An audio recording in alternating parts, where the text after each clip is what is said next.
আমাদের বিরোধী মহলে অনেকে বলেন যে জামাতের আকীদা ঠিক নাই, একটু ব্যাখ্যা করলে উপকৃত হব। আচ্ছা, আমি আমার আকীদাটা আগে বলি। আমার আকীদা হচ্ছে আমার আল্লাহ ওয়াহেদ, তার সমস্ত জাত এবং সিফাতের দিক থেকে তার কোনো শরীক নেই, তিনি লা শরীক। একজন তথাকথিত এক ইসলামী দলের নেতাকে বক্তব্য দিতে শোনা গেছে। তিনি তার বক্তব্যে বলেছেন, কোন লোকে বলে যে আমাদের আকীদা খারাপ। আপনারা দেখুন তো আমার আকীদা কোথায় খারাপ। আমি লা ইলাহা ইল্লাল্লাহু মুহাম্মাদুর রাসূলুল্লাহ বিশ্বাস করি, তাহলে আমার আকীদাটা খারাপ হইল কোথায়? এই গণ্ডমূর্খ বুঝেই না যে আল্লাহ বিশ্বাস করার নাম আকীদাই নয়। এই গোয়ারে জানেই না রাসূল বিশ্বাস করার নাম আকীদা নয়, এগুলির নাম ঈমান। তোমার ঈমান ঠিক আছে বলে আকীদা খারাপ কিনা এটা বোঝা যাবে কিভাবে?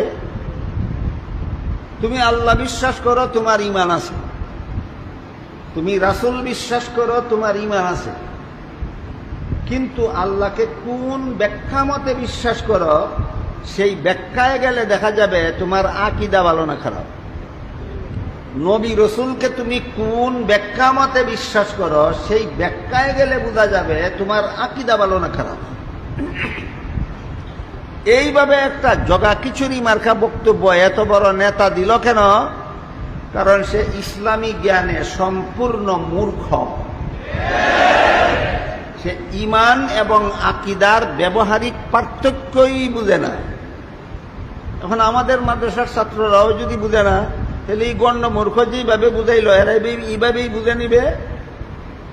এই কারণে আমাদের অন্তত কওমি মাদ্রাসার ছাত্রদের বোঝা দরকার,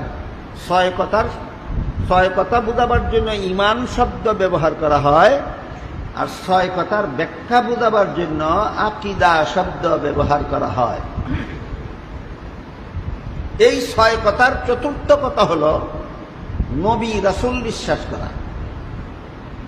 এই নবী রসুল সম্পর্কে দুই ধরনের ব্যাখ্যা আছে। এক ব্যাখ্যা মতে নবী বেগুনাহ, আর এক ব্যাখ্যা মতে নবী গুনাহগার। যে ব্যাখ্যা মতে নবী বেগুনাহ, এরকম ব্যাখ্যা কোরআনের দ্বারাও প্রমাণিত। যেমন কোরআনের এক আয়াতে আল্লাহ বলেন, লা ইয়ানালু আহদিজ জালিমিন।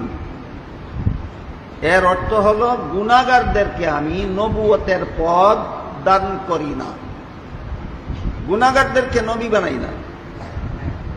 এই আয়াতটা এই ব্যাপারে সুস্পষ্ট। সমস্ত নবীগণের বেলায় সার্বজনীন মূলনীতি বর্ণনা করে আল্লাহ বলেন, লা ইয়ানালু আহদিজ জালিমিন, গুনাহগারদেরকে নবী বানাই না।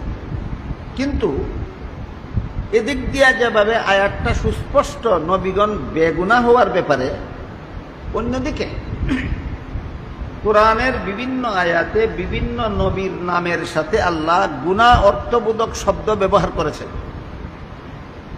যেমন মুহাম্মাদুর রাসূলুল্লাহ সাল্লাল্লাহু আলাইহি ওয়াসাল্লামকে আল্লাহ বলেন, লিয়াগফিরা লাকাল্লাহু মা তাকাদ্দামা মিন যামবিকা।